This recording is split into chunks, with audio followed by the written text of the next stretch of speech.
record. Oke. Selamat datang, kita masuk ke sesi kedua. Sesi kedua ini kita bakal fokus ke creative industries sectors di sesi kedua ini. Nah, tadi kan di sesi pertama, seperti yang saya bilang tadi, kita selama 4 kali sesi ini ada 4 fokusan. Yang pertama terkait pengertian dan pengenalan ya kenapa cultural industries, creative industries itu menjadi kreatif ekonomi, tadi sudah kita bahas, dan semoga teman-teman sudah cukup punya gambaran kenapa fokusnya ke kreatif ekonominya kayak gimana. Kemudian yang kedua fokus ke creative industry sektor, kemudian yang ketiga itu fokus bagaimana making Indonesia 4.0, bahkan sekarang udah 5.0 nantinya, bagaimana perannya industri kreatif ini sendiri di Indonesia. Dan yang keempat kita nanti bakal fokus ke creative industry strategic framework untuk yang besok seperti itu. Nah, sedikit catatan ya dari pertemuan pertama tadi, saya ada recap. Ada 3 poin utama yang mau saya sampaikan di pertemuan pertama tadi. Jadi yang pertama itu terkait masalah bahasa sebenarnya. Jadi perubahan antara kebingungan bahasa, masalah dominasi kebijakan, policy, retorika, baik itu dari cultural industries, creative industries, kemudian jadi kreatif ekonomi, itu semuanya adalah semata-mata karena branding aja sebenarnya.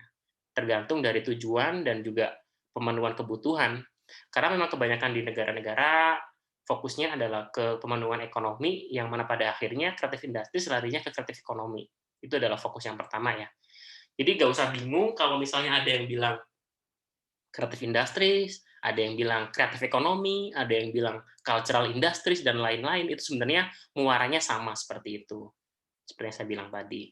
Kemudian yang kedua poinnya adalah sirkulasi global dari kebijakan-kebijakan itu sendiri sebenarnya punya level yang berbeda-beda, yang mana yang awalnya dari UK tadi itu kemudian disebarluaskan, ditranslasikan ke berbagai macam daerah, termasuk di Indonesia sendiri mengimpor produk dari konsep creative industries itu ya, mulai dari yang disebarkan tahun 90-an dan di kita masuk tahun 2011.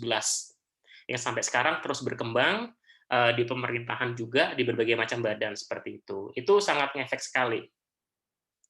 Dan yang ketiga adalah kebutuhan dan pentingnya dari kebijakan itu sendiri sebagai think tank dari apa ya, ibaratnya yang untuk pengembangan kreatif industries itu, kemudian dari pihak akademiknya juga harus kuat juga di bidang akademiknya, kemudian di bagian apa namanya insan kreatifnya itu juga penting banget untuk mempromosikan bagaimana sih ide dari industri kreatif ini bisa berkembang. Jadi sebenarnya kreatif industri sendiri itu tidak bisa serta-merta misalnya ngomongin menyalahkan pemerintah, nggak bisa. Menyalahkan si pelaku ekonomi kreatif sendiri pun nggak bisa sama. Termasuk kalau menyalahkan akademisi, kita di sini sebagai akademisi juga nggak bisa. Karena ngomong industri kreatif itu harus apa ya, ada kolaborasi antara satu dengan yang lainnya, ada apa namanya, unsur-unsur dari berbagai macam helix itu jadi satu. Dan sebenarnya dari materi ini agak apa ya, bisa jadi sangat terinfluence dari materi-materi perkuliahan yang saya pelajari juga dan dari berbagai macam pengalaman saya juga. Karena ngomongin creative industries itu benar-benar nggak bisa terlepas dari ngomongin cultural policy, ngomongin kebijakan-kebijakan tuh nggak bisa ngomongin industri kreatif itu. Karena mau nggak mau kita nggak cuma ngomongin bagaimana mengembangkan UMKM, bagaimana mengembangkan produk desain, atau bagaimana ngembangin periklanan dan lain-lain. Karena kalau ngomongin industri kreatif itu pada akhirnya ngomongin bagaimana manajemen pemerintahan untuk meningkatkan ekonomi kreatif, sistem apa sih yang bakal mereka pakai, kemudian gimana caranya bikin ekosistem yang bagus, gimana ngajakin para insan kreatif untuk ikut ikut serta berpartisipasi dalam meningkatkan kreativitas di negara ini. Jadi gimana ya? Memang akan banyak ngomongin ke peraturan dan policy juga nantinya, termasuk di pertemuan 2 sesi berikutnya juga. Nah, saat ini kita nanti bakal banyak diskusi terkait kenapa sih dari industri kreatif itu dibagi dari berbagai macam subsektor dan itu kenapa. Nanti kita bakal banyak diskusi di sana seperti itu. Ini adalah recap-nya dari first meeting tadi ya, teman-teman ya. Nah, sebelum kita ngomongin dari pembagian kreatif industri itu dari berbagai macam sektor, saya mau diskusi banyak dulu nih terkait tensi utama sih, kenapa ada pembagian dari creative industries berbagai macam sektor itu kayak gimana. Ada 3 tensi utama yang mau saya diskusikan di sini. Yang pertama adalah inherent cultural value, yang kedua versus economic value. Jadi yang mana creative industries itu ada yang bakal fokusnya ke inherent cultural value, ada yang mereka fokusnya bagaimana pengembangan cultural, bagaimana pengembangan kebudayaan, bagaimana seni ini bisa dinikmati sama orang lain. Bahkan kalau kita ngomongin di negara-negara Eropa khususnya, kebanyakan mereka ngomongin seni itu bukan lagi semacam tersier. Kita kan di sini paling kalau mau main ke museum atau mau main ke perpustakaan dan sebagainya itu kayak sesuatu bukan kebutuhan sehari-hari gitu. Kayak semacam ya kalau waktu ada luang atau misalnya kalau misalnya ada anaknya yang lagi study tour dan sebagainya, bukan yang kayak aku mau menenangkan diri, aku mau pengen menikmati orkestra, aku pengen menikmati musik jazz di apa namanya konser A, B, C dan sebagainya, belum sampai ke sana. Nah, di negara-negara maju Eropa kebanyakan tuh udah masuknya ke cultural value, fokusnya ke sana. Karena mereka udah selesai dengan economic value. Udah selesai dengan masalah keuangan, masalah ekonomi, masalah finansial itu udah oke.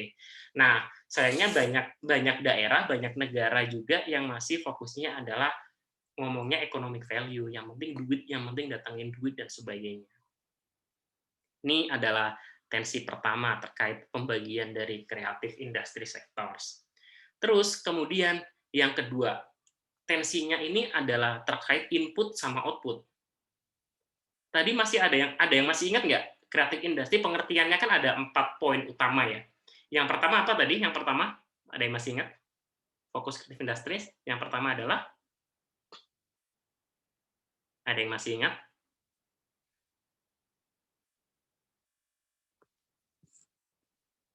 Ide, Pak. Oke. Yang pertama ide, gagasan. Ide, gagasan.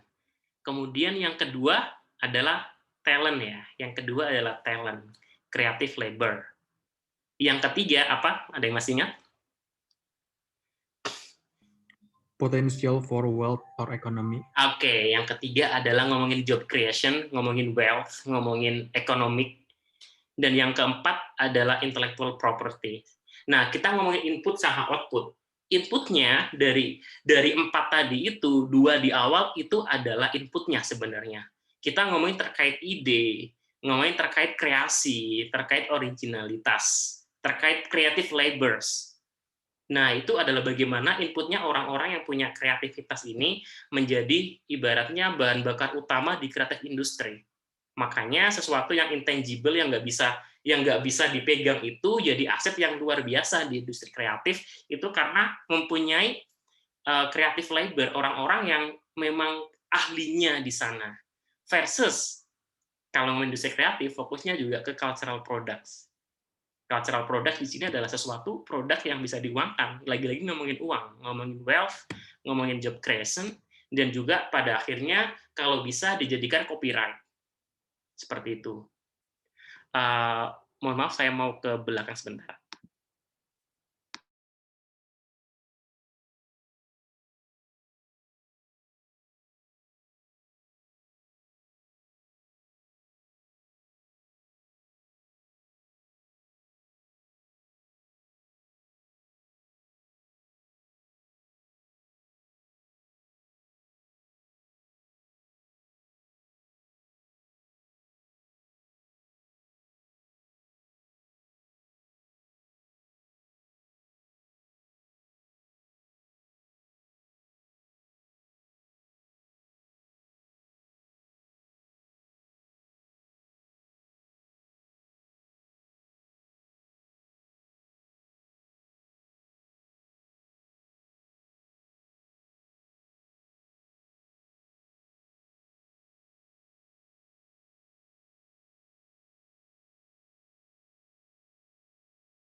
Oke, kita lanjut ya. Jadi tensi yang kedua tadi adalah ngomongin input sama output ya.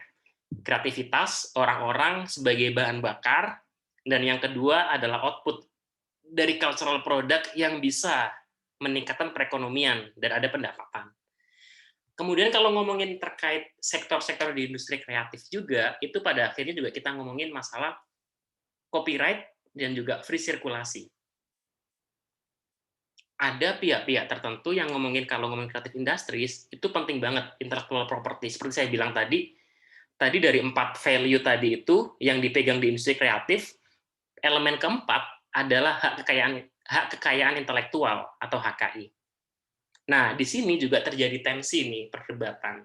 Yang mana fokus bagaimana memproteksi copyright-nya, si labor-nya itu dilindungi, supaya ya dia bisa berkarya, dapat royalti yang sebagaimana dia harus mendapatkannya, atau yang kedua, free circulation of creative ideas. Jadi ada pendapat juga, ya bodo amat dengan copyright, bodo amat dengan hak kreatif industri, hak intellectual property. Yang penting duit, yang penting duit, yang penting duit, yang penting dapat duit, mau ngopi kek, mau konsep apapun kek, pokoknya yang penting duit, yang penting duit, yang penting duit. Nah, dari 3 ini saya mau diskusi coba satu demi satu. Yang pertama dulu deh, saya pengen diskusi terkait protecting copyright and intellectual property dan free circulation of creative ideas. Jadi kayak bagaimana versus kedua ini. Saya pengen ada 2 orang deh speak up terkait ide ini, tensi versus antara kelompok yang mementingkan copyright sama sirkulasi free itu kayak gimana menurut kalian, dan contohnya konkretnya seperti apa? Ada yang mau ngasih pendapat nggak terkait copyright?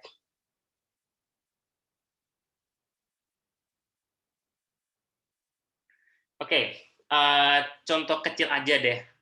Di sini ada yang suka pakai produk Cina nggak? Mohon maaf. Mohon maaf. Mohon maaf. Bukan berarti mendiskreditkan Cina atau kayak gimana. Tapi kalau teman-teman lihat produk-produk dari China itu kebanyakan murah-murah. Dengan kualitas yang nggak jauh beda. Iya, di bawahnya dikit sih, di bawahnya dikit. Dibandingkan yang originalnya, dibandingkan yang asli. Tapi dengan biaya dan juga harga yang sangat murah, jauh dibandingkan aslinya. Dibanding dengan kayak produk yang copyright-nya harus bener-bener banget, nggak bisa dibajak dan sebagainya. Nah, contoh konkretnya adalah misalnya HP nih, misalnya HP. Teman-teman bisa dilihat misalnya free circulation of creative ideas di Cina itu sendiri, banyak sekali HP-HP Cina yang mana mereka meniru dari HP-HP yang dengan spek yang tinggi, tapi dijadikan barang yang cukup terjangkau secara ekonomi, cuman secara fitur sebenarnya nggak kalah juga. Bisa dibilang kayak misalnya HP-HP Xiaomi, Oppo, Vivo dan lain-lain yang dari Cina itu kan bisa dilihat harganya sebenarnya nggak nggak mahal-mahal amat, tapi mereka mereka apa ya mereka bisa memproduksi hal yang murah dan itu dijual dengan murah dan itu bisa mencakup kebutuhan di berbagai macam negara.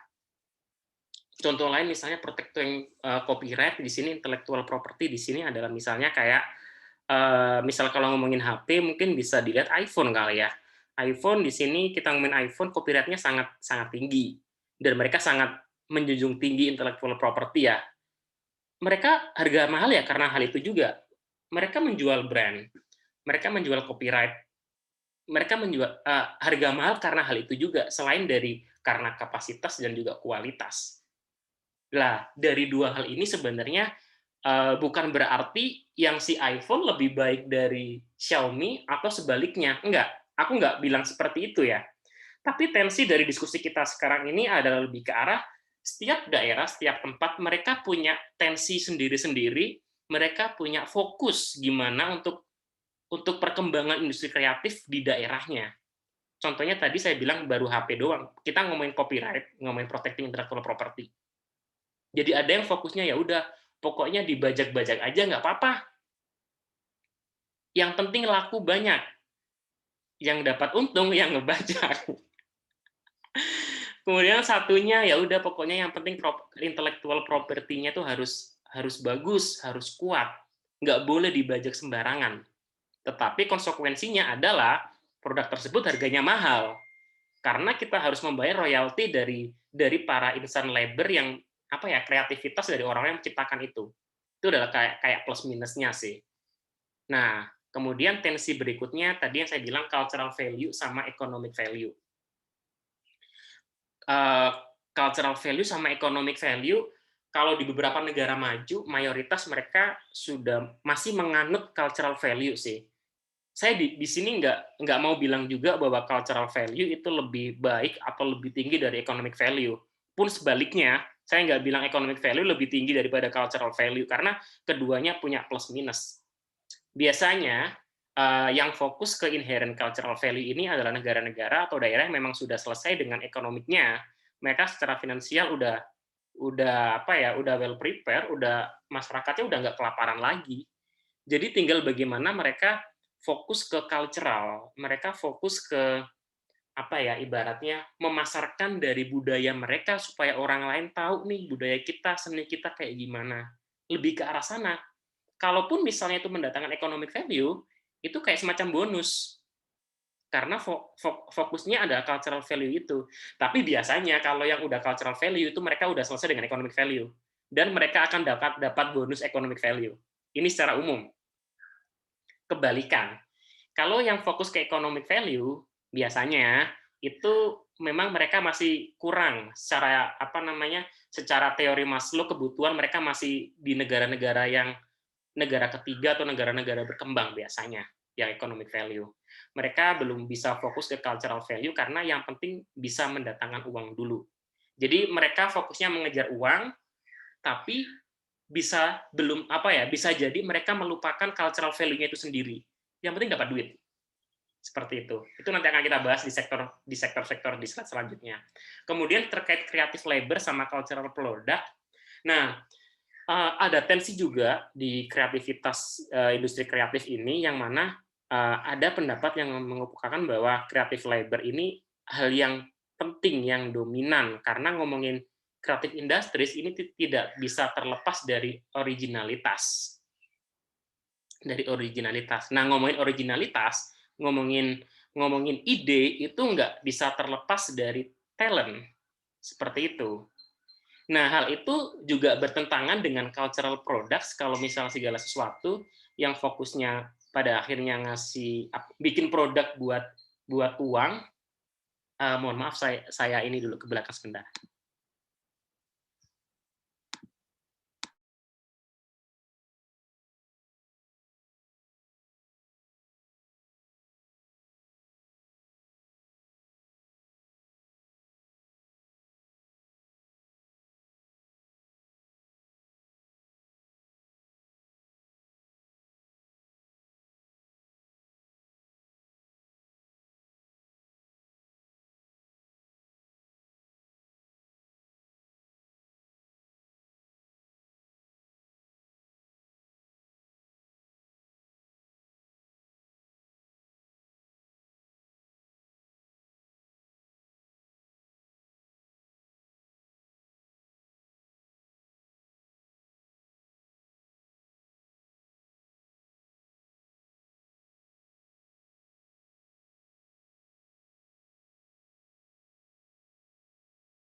yaitu TPA berprestasi.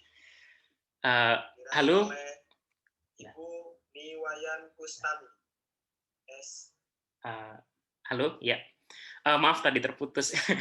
Ini tadi soalnya saya juga sebenarnya lagi ada rapat di kampus dan kebetulan tadi dipanggil ada award soalnya. Jadi saya mau izin dulu sebentar. Oke, kita lanjut lagi ya.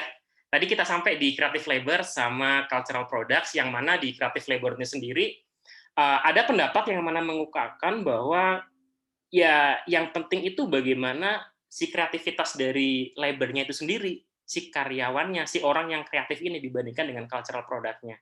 Ada orang-orang yang mikir, ya bodo amat dengan masalah creative labor, yang penting menghasilkan produk dan bisa dijual. Ini contoh sebenarnya contoh konkretnya adalah creative labor, biasanya orang-orang yang berkecimpung di dunia seni secara murni sih.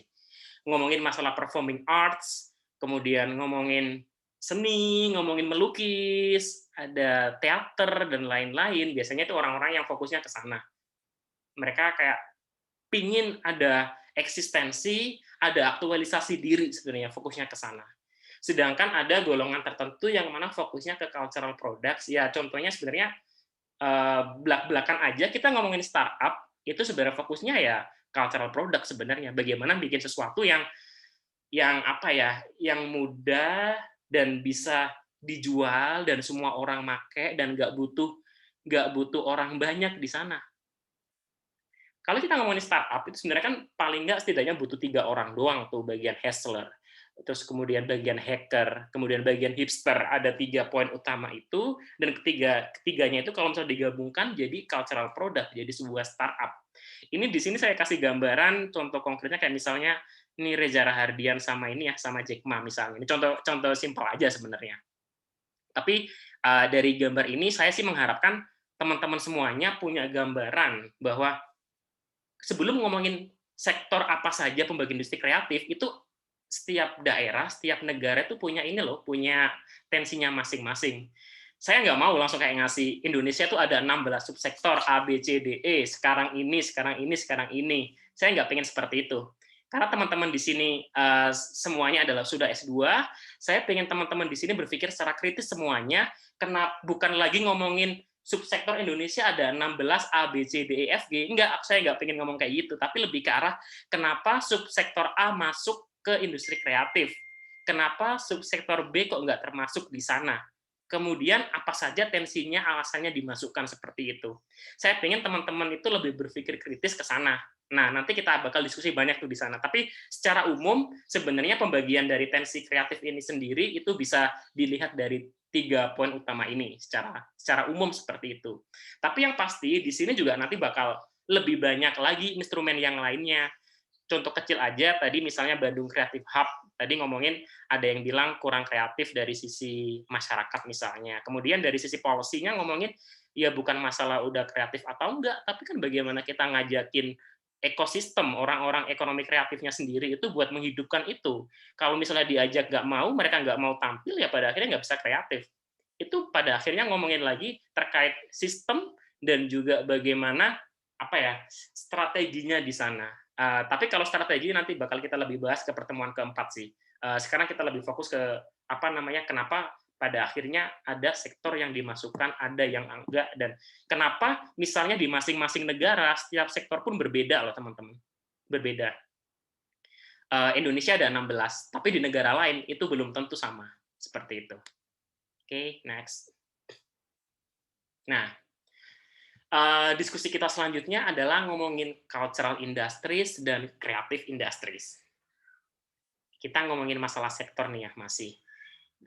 Di pertemuan sebelumnya saya sudah menjelaskan bahwa sekarang kan namanya kreatif ekonomi ya, ekonomi kreatif. Tapi sebenarnya ekonomi kreatif itu sebenarnya adalah gabungan juga dari cultural industries dan juga creative industries. Sebenarnya dari dua hal ini itu punya fokusannya masing-masing. Kalau cultural industries itu sebenarnya fokusnya ke symbolic meaning, ngomongnya ke aktualisasi, ngomongnya ke bagaimana ngomongin culture itu bisa di-share ke orang lain merasakan bahwa seni itu bisa memperindah kehidupan, seni bisa membuat kita lebih nyaman dan sebagainya. Kita ngomongin cultural industry seperti itu, ngomongin museum, perpustakaan, dan lain-lain. Nah, beda lagi kalau ngomongin creative industries, itu fokusnya adalah emphasize, kita fokus ke inovasi dan juga teknologi. Ada startup, kemudian ada game development, ada design, ada web developer, ada advertising, itu semuanya adalah masuk ke sana ya karena creative industries fokusnya ke emphasize in tech and innovation. Nah, dari sana habis ini saya mau diskusi dulu nih ya. Kenapa sih kreatif ekonomi sektor-sektornya itu harus melibatkan dari kebudayaan dan kreativitas? Ada yang mau speak nggak? Kenapa kreatif ekonomi, ekonomi kreatif itu penggabungan antara cultural, antara budaya, dan antara kreativitas?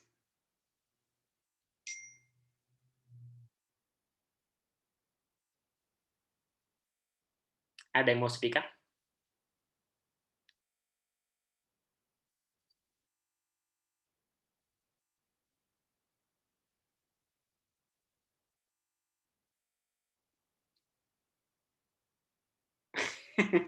Ini pada bingung ya? Oke, pertanyaan selanjutnya aja deh.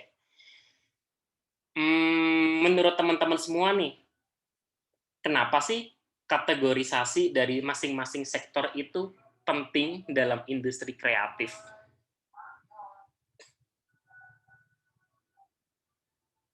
Anyone?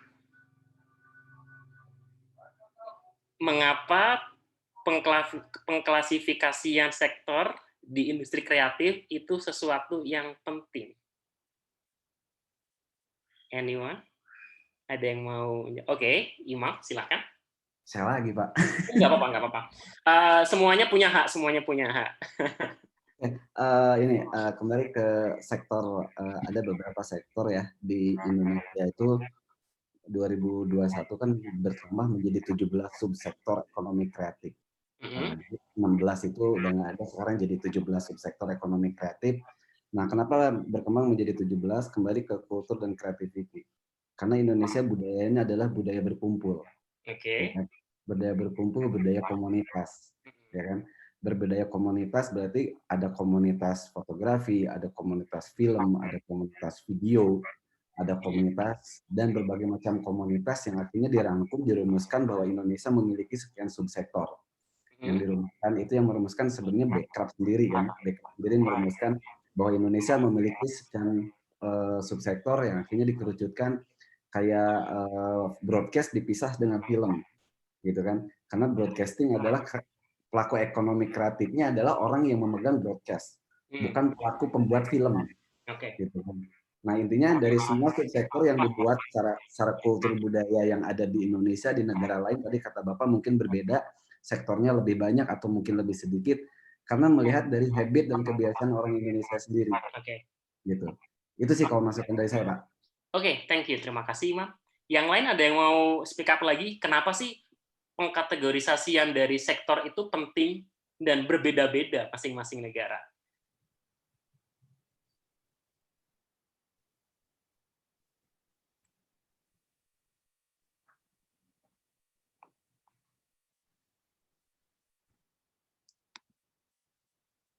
Berpikir keras semuanya ini ya. Oke. Saya mau coba ini deh, pertanyaan selanjutnya deh. Kenapa yang nomor 3, kategorisasi itu sendiri ada yang berdasarkan dengan aktivitas dan juga berdasarkan dengan si pelaku ekonomi kreatif sendiri itu penting. Jadi kan banyak sekali tuh sektor-sektornya ya, Indonesia ada 16, dan di negara-negara lain ada berbagai macam lagi, beda-beda lagi. Nah, itu kenapa sih kok kategorisasi itu ada yang berdasarkan aktivitas, ada yang berdasarkan dari pelaku ekonominya sendiri, itu penting.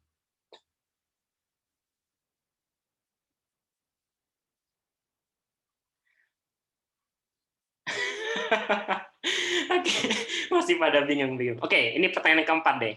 Ini harusnya pada bisa nih coba menjawab. Karena di sini saya pengen semuanya bercoba berpikir kritis sih. Saya nggak mau nyekok, saya nggak mau nyuapin. Teman-teman harus coba kritis semuanya. Bagaimana itu pengkategorisasian tadi itu bisa mempengaruhi dari kebijakan. Tadi kan sudah dibilang ya. Jadi kayak misalnya di UK sendiri sebenarnya ada 13 sektor awalnya. Tapi di Indonesia ada 16, bahkan mungkin bertambah lagi 17 dan lain-lain. Tapi sekarang saya menggambarkan baru 16 dulu aja. Tapi di negara-negara lain, di China, di Singapura, di India, semuanya berbeda-beda lagi. Nah, kira-kira bagaimana sih kok bisa kategorisasi ini dari sektor-sektor ini itu mempengaruhi kebijakan pemerintah?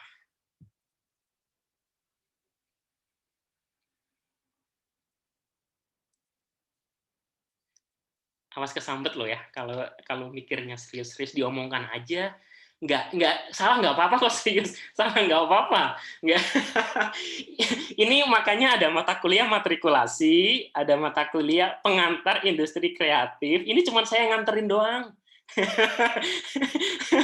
Nanti kuliahnya aja yang serius, ini kita seneng-seneng aja.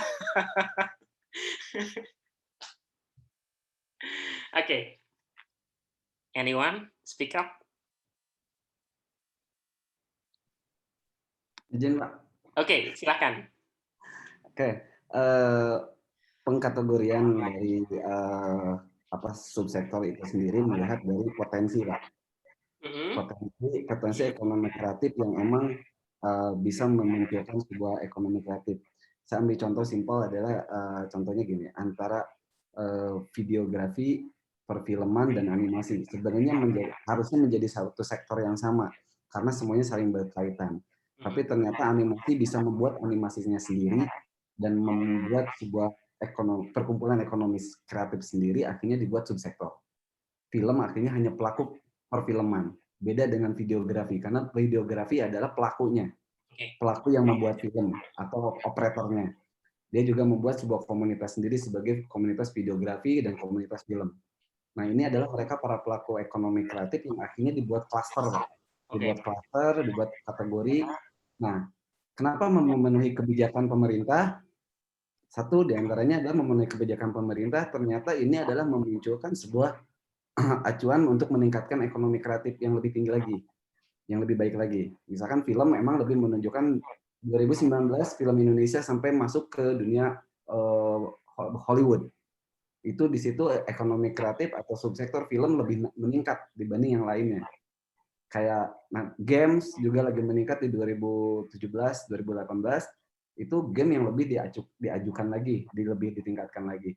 Tapi tidak melupakan subsektor-subsektor lain yang menjadi acuan pemerintah juga bagaimana meningkatkan lagi subsektor-subsektor lain untuk lebih maju lagi. Akhirnya klaster-klaster itu muncul karena berdasarkan peningkatan ekonomi masyarakat kreatif sendiri, Pak. Oke, thank you, Imam ya. Jadi yang dikatakan Imam memang benar, dan saya mau sedikit meluruskan juga, menambah informasi buat teman-teman juga. Sebenarnya semua pertanyaan ini sebenarnya jawabannya adalah karena adanya opportunity. Yang kedua adalah adanya problem sesuai dengan kebutuhan. Jadi selain karena ada kebutuhan, ada juga kesempatan dan peluang sebenarnya. Jadi bisa jadi ada penambahan sektor, ada klasifikasi sektor ya karena ada peluang atau karena ada masalah. Lagi-lagi ini larinya adalah ke slide sebelumnya ini sebenarnya. Lagi-lagi kita ngomonginnya adalah kenapa dikategorisikan ini karena ini fokusnya ke uang atau culture. Ini fokusnya kita melindungi manusia yang si kreatif ini atau yang penting dapat produk yang menghasilkan duit. Ini fokusnya lagi-lagi ngomongin ke copyright atau yang penting pokoknya ya udah dapat duit lagi. Intinya kayak sebenarnya adalah duit versus kebutuhan aktualisasi sih sebenarnya. Ujung-ujungnya adalah aktualisasi versus kebutuhan ekonomi. Seperti itu pada ujungnya. Nah, di sini bisa dilihat bahwa teman-teman semuanya dari 3 tensi ini yang ada di sebelah kanan, mulai dari economic value, cultural product, maupun free circulation of creative ideas, ini sebenarnya semuanya adalah pro terkait economic value dan juga pro terkait creative industries yang mana fokusnya ke inovasi sama teknologi sebenarnya. Yang sebelah kanan ya, sebelah kanan economic value, cultural product, sama circulation of creative ideas. Nah, kemudian yang sebelah kiri, mulai dari cultural value, creative labor, sama copyright ini sendiri, sebenarnya adalah yang pro dengan cultural industries. Sebenarnya ini versus ini, larinya adalah ke sana sebenarnya, kanan versus kiri. Nah, dua hal ini sebenarnya yang membuat bagaimana pemerintah, bagaimana sebuah kebijakan itu pada akhirnya harus membedakan kebutuhan. Lagi-lagi saya bilang tadi, Indonesia mungkin kita mengimpor konsep industri kreatif dari penemu utamanya, revolusinya dari UK misalnya, dan itu berkembang ke Eropa, ke Amerika, ke Asia, dan lain-lain. Pada akhirnya kita punya apa ya ibaratnya impor yang mana disesuaikan dengan kebutuhan masing-masing, dengan potensi yang ada di negara kita, dengan masalah apa yang ada di sini, kemudian kebutuhan apa sih yang harus dilakukan, sehingga semuanya berbeda-beda itu yang pada akhirnya shaping, yang pada akhirnya membentuk dari policy itu sendiri. Nah, kemudian next-nya nih, di sini tadi saya bilang ada cultural industries sama creative industries. Saya pengen teman-teman coba melihat dari slide sekarang ini, cultural industries. Sebenarnya kalau misalnya kita mau ngomongin cultural industries, industri yang fokusnya ke culture tadi ya, ngomongin emphasize ke aktualisasi diri, ke seni, itu kita bisa membagi core-nya seperti di depan gambar teman-teman ini. Yang pertama adalah core dari creative arts-nya itu sendiri, itu adalah sesuatu yang memang fokus ke creative arts-nya itu, intinya adalah music, literature, performing arts, sama visual arts sebenarnya. Ada visual, ada performing, ada music, sama literature. Itu adalah inti utama dari kesenian, dari cultural itu sebenarnya itu adalah core active arts. Nah, kemudian dari sana itu berkembang ke other core creative industries. Ada film, ada museum, itu ada galeri, ada libraries, ada fotografi. Ini adalah core, ibaratnya kayak layer kedua dari inti, ibaratnya. Nah, kemudian di atasnya lagi ada wider cultural industry. Ini lebih luas lagi sebenarnya. Pada akhirnya ada heritage service, ada publishing and print media, television and radio, sound recording, video and computer games. Ini pada akhirnya lebih fokus ke teknologi tadi, kita ngomong inovasi. Lebih fokus ke inovasi, karena nggak fokusnya ke heritage lagi. Kalau yang core sama yang yang kedua, layar utama sama layar kedua, ini kan mereka fokus benar-benar penemuan manusia secara budaya, secara sesuatu yang kayak semacam pengen aktualisasi diri sebenarnya. Semakin ke layar ketiga dan keempat, pada akhirnya lebih ngomongin bagaimana ngasilin duit. Bisa dilihat nggak? Layar ketiga, kita udah ngomongin heritage, kita ngomongin site-site yang udah purbakala. Ada publikasi, ada televisi, ada radio, mana ada kita ngomongin TV sama radio tanpa advertising. Pasti mereka butuh duit buat balik modal.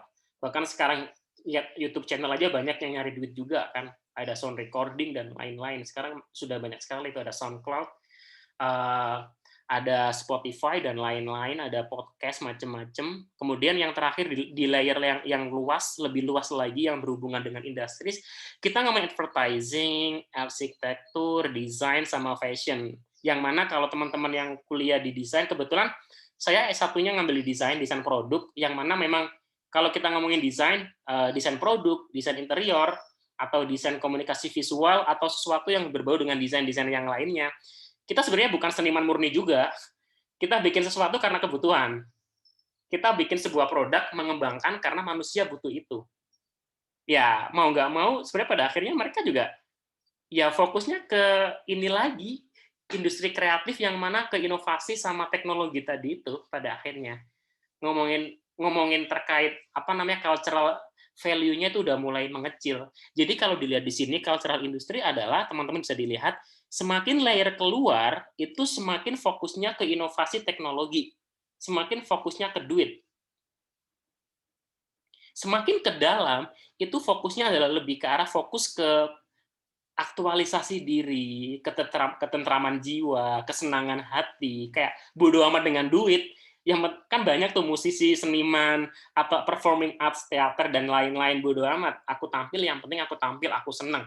Aku menyuarakan hatiku, aku bikin seni ini, aku menyampaikan pesan-pesan, ide-ide dari kelompokku seperti ini. Gitu. Aksi teatrikal, ada demo, dan lain-lain seperti itu. Oke, sampai sini ada yang ini nggak mau didiskusikan nggak ngomongin cultural industries berdasarkan dari cultural values dan innovation tadi? Sampai di sini ada yang mau didiskusikan? Cukup clear ya? Saya anggap cukup clear ya di sini ya. Oke, next. Nah, yang pertama tadi kita ngomongin cultural industries, kemudian kita sekarang ngomongin creative industries, teman-teman. Ngomongin creative industries. Yang tadi pengertian dari creative industries adalah bagaimana si produk dari kreativitas manusia ini fokusnya adalah ke inovasi dan teknologi. Nah, sebenarnya kalau ngomongin creative industries ini, nggak lepas dari 4 hal, teman-teman. Nggak lepas dari 4 hal. Bisa dilihat kanan, kiri, atas, bawah. Ada service, ada originalitas, ada konten, kemudian ada experience. Nah, di sini teman-teman, sebenarnya dari mapping-mapping yang saya sharing tadi, itu ada bukunya dari British Council. Nah, ini saya share aja, ada experience, ada service, ada konten, ada original. Bisa dilihat nih, ini gabungannya antara experience sama original nih, misalnya. Di sini ada spectator sports. Jadi orang-orang yang melihat sepak bola nih ya, misalnya melihat sepak bola itu mereka yang dicari apa? Experience sama originalitas. Originalitas di sini adalah olahraga itu sendiri. Ini saya jadi ingat waktu kuliah dulu itu banyak sekali maksudnya kayak materi-materi kuliah yang cukup unik kayak semacam olahraga sebagai pemersatu bangsa dan pemersatu dunia gitu. Jadi kayak lucu-lucu juga tuh materi kuliah saya dulu juga. Karena itu berhubungan dengan bagaimana sih bisa meningkatkan industri kreatif dari hal-hal kecil seperti sport seperti itu. Karena yang dicari, yang dijual adalah experience. Orang bodoh amat hujan-hujanan di stadion, bodoh amat. Yang penting dia menyaksikan timnya apalagi menang. Luar biasa. Orang Indonesia disempet-sempetin nonton Liga Inggris, di liga macam-macam tengah malam loh ya. Kalau di sana sore, di sana olahraganya biasanya sore. Tapi karena di Indonesia waktunya udah plus 7 ya, kita nontonnya jam 2, jam 3, dibelain. Padahal tidur aja enak. Karena yang dibutuhkan adalah experience-nya. Mereka pengen tahu itu. Ada originalitas yang mereka kejar di sana. Contoh lain misalnya, kita ngomongin desain. Desain tadi, misalnya saya berasal dari kuliahnya dulu desain produk. Desain di sini dikategorikan di creative industries adalah irisan antara, desain adalah full service desain di sini, bukan irisan lagi desain. Karena desain itu memang bagaimana kita deliver idea dari orang lain. Mereka pengen apa sih? Mereka pengen apa? Kemudian kita translate-kan ke dalam produk atau visual. Termasuk orang-orang misalnya orang-orang di kafe nih. Tadi kayaknya ada yang dari DKV ya. Siapa yang dari DKV? Sorry. Ada 2 anak dari DKV. Arkam dari DKV ya? Arkam, halo? Ya, Pak. Ya, kamu dari DKV kan ya?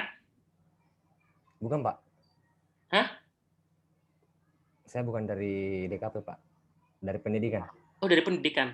Ya, Datanya kok kamu dari DKV ya? Ada yang salah dari data. Ada 2 anak dari DKV. Sorry, Arkam. Aku pengen dengar pendapat dari anak 2 dari DKV. Nggak ada yang mau ngaku ini.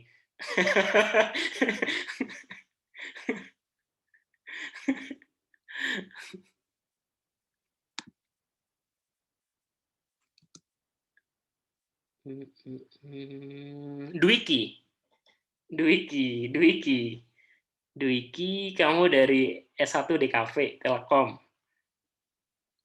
Halo Dwiki.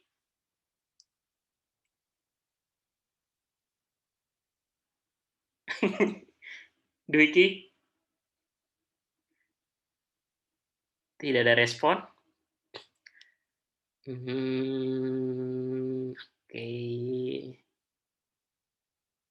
Yang lainnya, Nuki ini dari DKV pada nggak ada ya berarti ya? Oke. Oke, langsung kita lanjut aja. Jadi intinya adalah kita teman-teman yang ada di desain itu membuat sesuatu itu berdasarkan dari kebutuhan manusia sih. Kebutuhan dari orang lain, mereka pesan ke kita ibaratnya. Mas Hanif, saya pengen bikin desain produk seperti ini, sepatu dengan ukuran sekian, untuk ibu-ibu usia sekian, sosialita dengan budget sekian sampai sekian, kemudian kesukaannya adalah sekian-sekian, kebutuhannya untuk hiking dan lain-lain. Kita butuh spesifikasi itu, kita butuh mereka yang menyampaikan itu. Karena kita adalah full service, kita menyervis orang lain. Nah, kemudian contoh lainnya misalnya, kalau di sini ngomongin contohnya kayak fotografi. Fotografi ini adalah fokusnya ke service sama ke konten. Dan juga yang lain-lain bisa dilihat sendiri nih. Ada film studio, ada recording musik, ada barang-barang antik, ada craft, ada visual arts, kemudian ada live music dan lain-lain. Semuanya di sini adalah teman-teman bisa dilihat bahwa setiap macam creative industries itu mereka punya fokusan masing-masing dan punya punya cakupan, apakah mereka adalah fokusnya ke service atau mereka fokusnya menjual experience, apakah mereka menjual keaslian dari produk itu sendiri atau menjual dari konten kreatif, dari tujuan, purpose, dan lain-lain.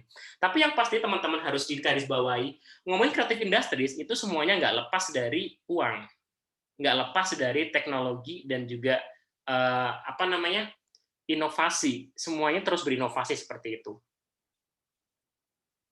Kemudian ini, kita ngomongin kreatif ekonomi nih teman-teman.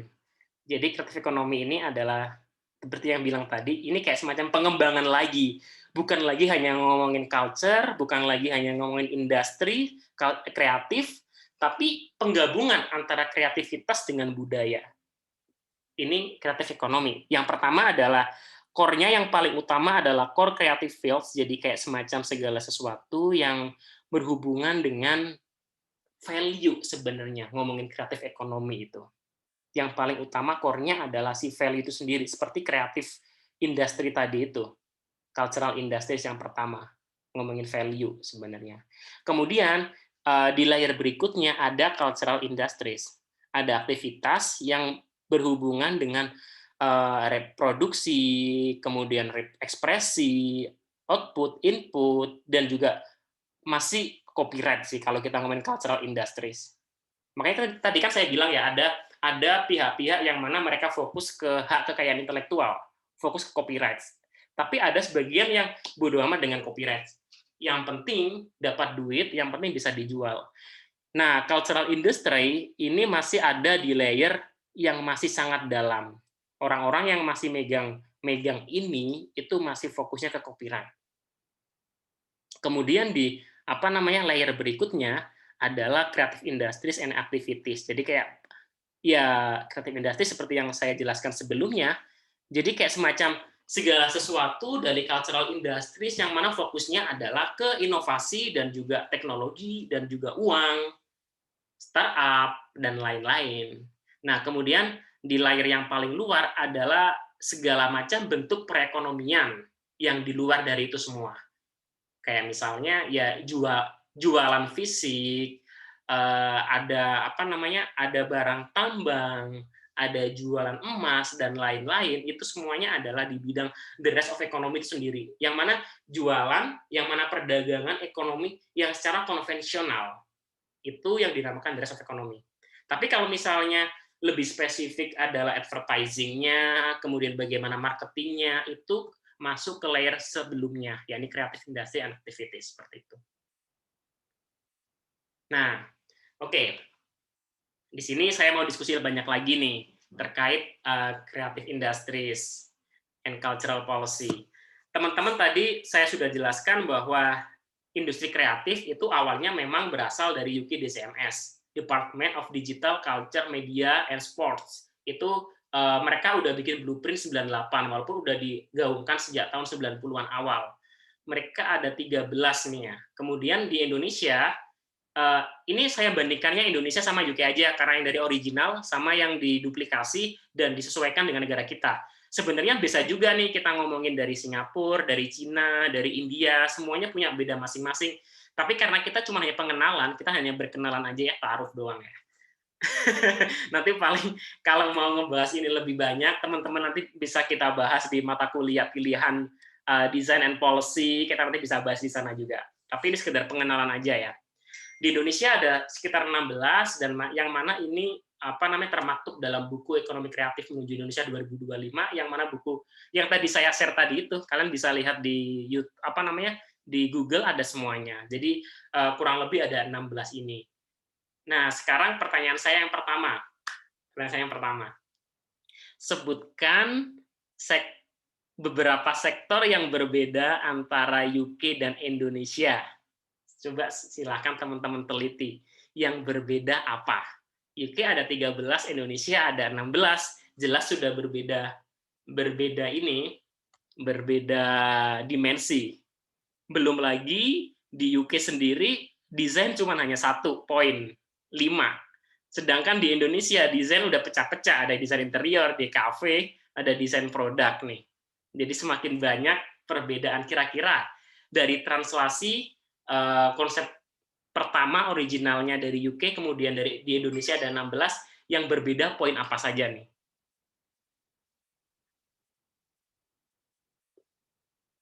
Saya pengen satu orang satu poin, jadi banyak orang yang menjawab.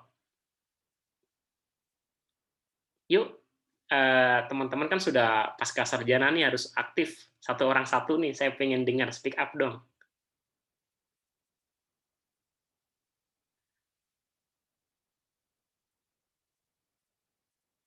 Oke, ada yang mau speak up?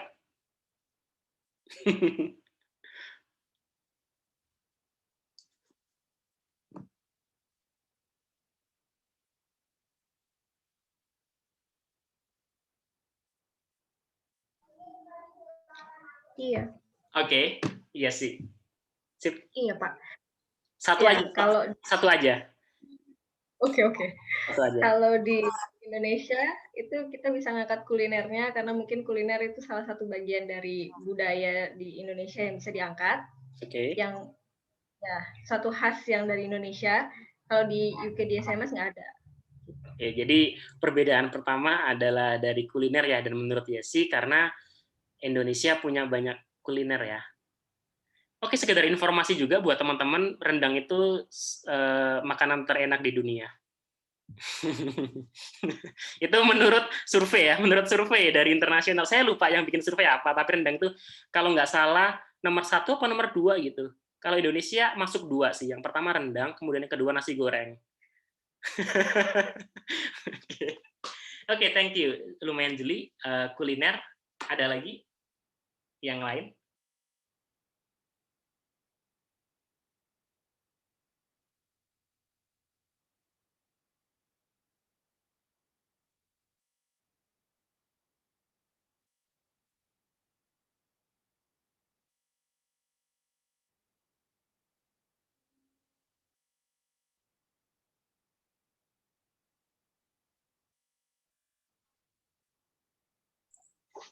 Saya, Pak. Oke, silakan Ridwan. Mungkin kalau dari segi jumlah sebetulnya Indonesia lebih banyak. Oke. Tapi sebetulnya Indonesia tuh hanya melebarkan saja sih, tidak dikerucutkan. Cuman yang berbeda itu adalah Indonesia tidak memiliki digital entertainment media. Digital entertainment media. Hmm. Kira-kira kenapa Indonesia nggak punya digital entertainment media?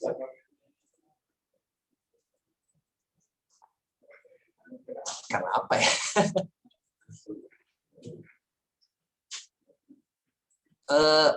Kalau misalnya dilihat, ini tuh yang tahun 2000 berapa ya Indonesia ini ya? Ini 2009. Mereka merumuskan ini 2009.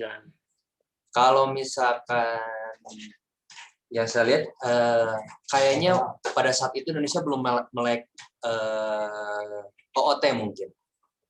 OTT, lupa deh. Okay. Jadi kayak misalkan digitalisasi musik berubah menjadi Spotify, terus kalau misalkan video menjadi Netflix. Di Indonesia kan platformnya mungkin ada, cuman belum terlalu masif sih. Mungkin kalau kayak dulu tuh kayak video.com itu kan, itu juga kayaknya belum ada 2009. Kurang lebih seperti itu. Oke, thank you. Mungkin yang tadi yang rendang itu oleh CNN. Oke, thank you infonya. Saya agak lupa siapa yang nyurvei. Tapi saya ingat banget, saya bangga sekali. rendang jadi salah satu makanan terenak di dunia. Oke, untuk Ridwan, coba kamu lihat di Indonesia poin 8. Ada seni, animasi, dan video. Kira-kira animasi itu bisa masuk dalam kategori digital entertainment nggak?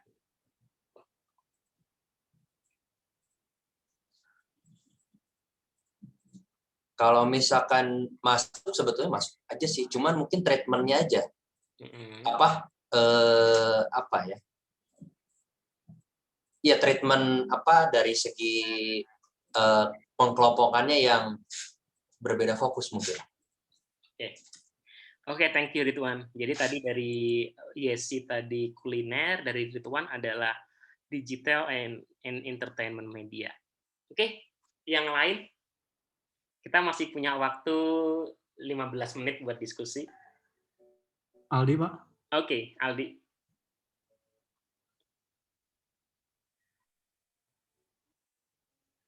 Saya lihat di poin di UK nomor 3, art and antiques.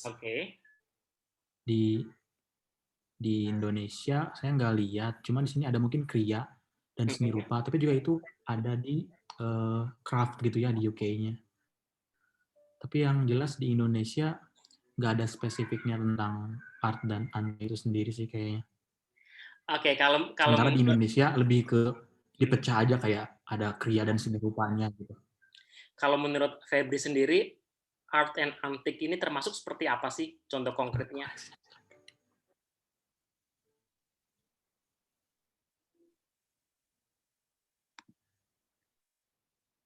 Sorry, Aldi ya, Aldi. Kalau menurut Aldi,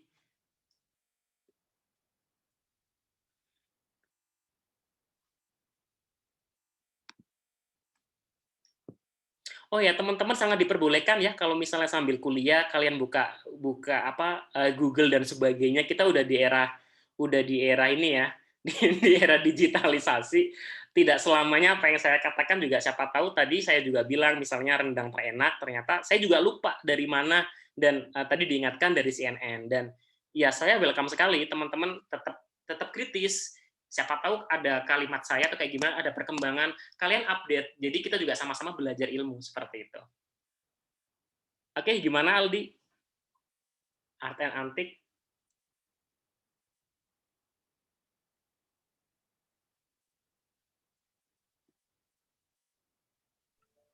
Halo, tes Pak Hanif. Iya, halo, iya. Oh iya, suara saya tadi terdengar nggak ya? Belum ya? Belum. Silakan diulangi. Oh iya, jadi tadi saya sampaikan nomor poin 3 di UK itu arts sama antik, sementara di Indonesia itu saya nggak lihat ada yang spesifik atau sama juga ngomongin art sama antiknya.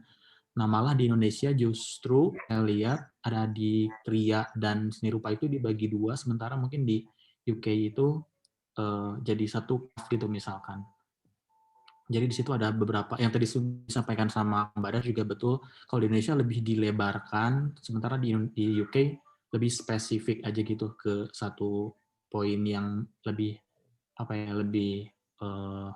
lebih spesifik gitu ke arahnya kemana. Sementara Indonesia dilebarkan. Mungkin itu Pak pendapat saya Pak. Oke, thank you.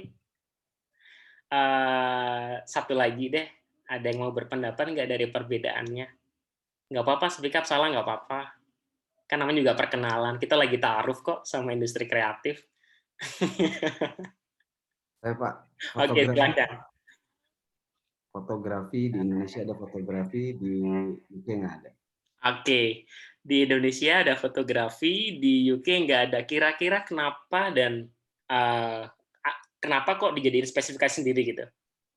Oke, fotografi di Indonesia menjadikan media untuk menjadi bahan untuk promosi, terutama di kultur budaya dan istilahnya keindahan alam Indonesia. Tapi kalau di UK itu dispesifikasikan di art itu adalah seni. Jadi fotografi merupakan seni, Pak.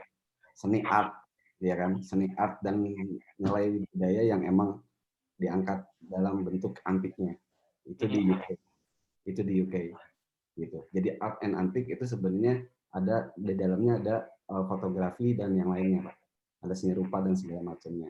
Terus tadi saya nambahin juga kenapa film, animasi dan video digabungkan. Untuk 2020 itu animasi udah tersendiri, Pak. Jadi 17 subsektor. Nah, makanya tadi kan saya nanya tadi kan animasi tadi itu. Jadi animasi sekarang udah sektor tersendiri, jadi film dan video satu sektor, animasi dipisah sektor jadi animasi tersendiri. Gitu. Itulah. Oke, thank you. Ya, saya mau nambahkan juga dari yang tadi art and antik tadi itu juga memang kalau di UK itu kalau kita ngomongin art sama antik itu juga udah termasuk dari seni rupa dan juga fotografi sih. Teman-teman yang kuliah di sana terkait fotografi juga biasanya mereka kuliahnya di arts gitu. Nanti juga mereka sarjananya juga Bachelor of Fine Arts biasanya, bukan fokus ke fotografi atau kayak gimana kayak gitu. Jadi memang sebenarnya kalau dilihat secara umum nih ya, kalau teman-teman jeli antara UK sama Indonesia ini tuh hampir sama persis, dan yang paling berbeda ya sebenarnya kuliner sih, yang paling aneh itu sebenarnya kuliner doang. Yang lain-lain semuanya itu adalah semacam apa ya, adaptasi dan dikelompokkan sendiri lagi aja sebenarnya. Semuanya udah termasuk mulai dari publishing, mulai dari software, mulai dari television dan lain-lain seperti itu. Nah, kalau dari pengalaman saya dulu ketika penelitian ngomongin Backcraft, dan saya juga dulu sempat bertanya langsung ke Backcraft-nya ya, kenapa kuliner kok masuk di industri kreatif sektor di Indonesia. Itu cukup unik karena saya belum nemu yang lain sih kecuali di Indonesia untuk yang kuliner ini, karena ternyata kuliner ini sendiri punya, yang pertama mereka punya nilai dari originalitas sebenarnya. Indonesia kita punya banyak sekali culture, budaya, dan setiap daerah itu punya budayanya masing-masing, makanannya masing-masing. Saya aja nih ya, kebetulan keluarga saya aslinya kan dari Lamongan misalnya. Di Lamongan tuh banyak banget tuh makanan-makanan. Mungkin teman-teman yang ada di luar sana taunya paling penyet doang, tempe penyet atau lele gitu kan ya. Tapi pada ininya di sana itu banyak sekali. Bahkan Lamongan terkenal dengan kota tahu campur misalnya. Itu kalah hits dari penyetan lelenya. Atau mungkin teman-teman juga sering mendengar soto Lamongan yang ada di mana-mana. Dan itu baru satu daerah, belum lagi daerah yang lain. Kayak di Surabaya itu ada ada lontong balap, ada lontong kupang dan lain-lain macam-macam. Kok jadi kangen Surabaya ya kalau ngomongin makanan. Teman-teman juga yang ada di Bandung atau mungkin ada di Medan, ada di Makassar, kalian juga pasti ada makanannya masing-masing. Nah, menurut dari Backcraft sendiri, kuliner masuk di ekonomi kreatif ini sendiri yang pertama karena nilai originalitas. Kita terlalu banyak, kita punya banyak dan terlalu banyak bahkan kuliner yang bisa dieksploitasi. Itu yang pertama.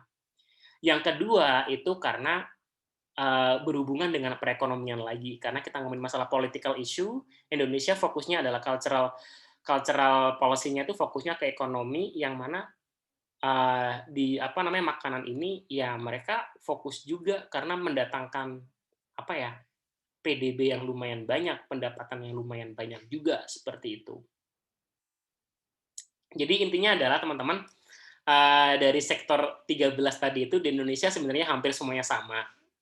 Cuma hanya perbedaan terminologi sama pembagian aja pengkelompokannya. Perbedaan utama, yang paling utama sebenarnya adalah fokusnya ke ini sih sebenarnya, ke kuliner sebenarnya. Fokusnya ke kuliner. Dan selain itu juga tadi masukan juga dari Imam juga, animasi sekarang udah di kelompok ke-17, nanti akan saya update lagi seperti itu. Dan mungkin karena sekarang juga udah mau jam 5, sedikit aja saya pengen mau ngebagi-bagi aja buat teman-teman di sini. Besok kita mulai lagi jam 1 siang, dan saya pengen teman-teman semuanya nanti mencari informasi di internet atau dimanapun, nanti akan saya bagi masing-masing mendapatkan satu bagian subsektor. Kalian coba cari data di internet, kira-kira subsektor tersebut itu potensinya di Indonesia seperti apa, potensi yang pertama. Yang kedua, opportunity-nya untuk mendatangkan income seperti apa. Jadi selain potensinya, kemudian income yang dia datangkan itu seperti apa. Dan yang ketiga, ini coba kalian forecasting. Kira-kira bidang ini selama 5-10 tahun ke depan di Indonesia seperti apa. Jadi ada 3 nih, ada 3. Potensi, opportunity, sama forecasting 10 tahun ke depan seperti apa. Jadi besok masing-masing anak ini aja pitching 2-3 menit lah, nggak lama-lama, 2-3 menit doang. Saya cuma pengen teman-teman di sini semakin paham terkait creative industries, cukup pitching 2-3 menit terkait 3 data tadi itu untuk besok. Nah, sekarang saya bagi-bagi dulu aja biar enak nih ya. Saya bagi-bagi aja berdasarkan absen aja biar enak. Absen yang pertama, absen yang pertama Akram. Akram, kamu aplikasi dan permainan ya, Akram ya? Siap, Pak. Oke. Akram, kemudian yang kedua Aldi. Aldi ngomongin arsitektur. Oke ya. Kemudian yang ketiga Atia. Atia, kamu besok ngomongin terkait desain produk. Yang keempat Dwiki. Dwiki besok ngomongin fashion. Oke, Dwiki? Terus kemudian yang kelima, Imam, besok ngomongin terkait desain interior. Potensinya seperti apa. Yang keenam, Nuki nggak datang ya, Nuki ya. Nuki nggak ada. Teman-teman tadi dibilangin Nuki bagian, kalau besok mau masuk, dia bagian DKV. Potensi buat DKV. Kan kalian punya grup WA sendiri ya, kasih tahu aja, si Nuki. Terus kemudian, Ja'far Sodik, kamu nanti ngomongin seni pertunjukan. Ja'far Sodik, seni pertunjukan. Kemudian selanjutnya Juan Peter ngomongin terkait film dan video. Kemudian selanjutnya siapa lagi ini? Ridwan Badar, fotografi. Selanjutnya Siti Fauzia, Hanifah, Kriah. Selanjutnya Yesi Bella ngomongin kuliner. Terus si Joshua Boyke ngomongin musik. Oke. Mungkin kayaknya cukup itu aja karena udah mau jam 5 juga. Besok insya Allah kita lanjutkan diskusinya. Saya harapkan pertemuan kita kali ini cukup bisa bermanfaat, teman-teman jadi tahu kenapa sih industri kreatif itu penting, kenapa sih industri kreatif itu pada akhirnya berevolusi menjadi ekonomi kreatif, dan teman-teman juga lumayan bisa kegambar apa sih yang menyebabkan pembagian dari ekonomi kreatif, yang difikirkan dari pemegang kebijakan itu apa. Jadi tadi sudah saya bilang ya, kita ada yang ngomongin terkait masalah aktualisasi diri, ada yang ngomongin culture, ada yang ngomongin hak kekayaan intelektual, ada yang ngomongin uang, dan sebagainya. Jadi teman-teman, supaya di desain manajemen ini, kalian semuanya juga bisa berpikir bahwa sebuah kebijakan dari pemerintah, bikin kebijakan A, B, C, D, E, itu semuanya sudah difikirkan dari berbagai macam sektor, termasuk di industri kreatif seperti itu. Nah, dari itu, mungkin itu dulu dari saya. Kita lanjut lagi besok jam 1. Saya mohon untuk besok, jangan ada yang telat ya, untuk yang besok kita, karena udah pertemuan terakhir, saya harapkan bisa optimal seperti itu. Oke, mungkin itu dulu dari saya. Untuk tanya jawab besok aja, udah jam 5 juga teman-teman ya. Teman-teman pasti sudah ada yang mau berkegiatan yang lainnya. Oke, terima kasih semuanya. Cukup sekian. Assalamualaikum warahmatullahi wabarakatuh. Waalaikumsalam warahmatullahi wabarakatuh. Waalaikumsalam. Terima kasih, Pak. Terima kasih, Pak.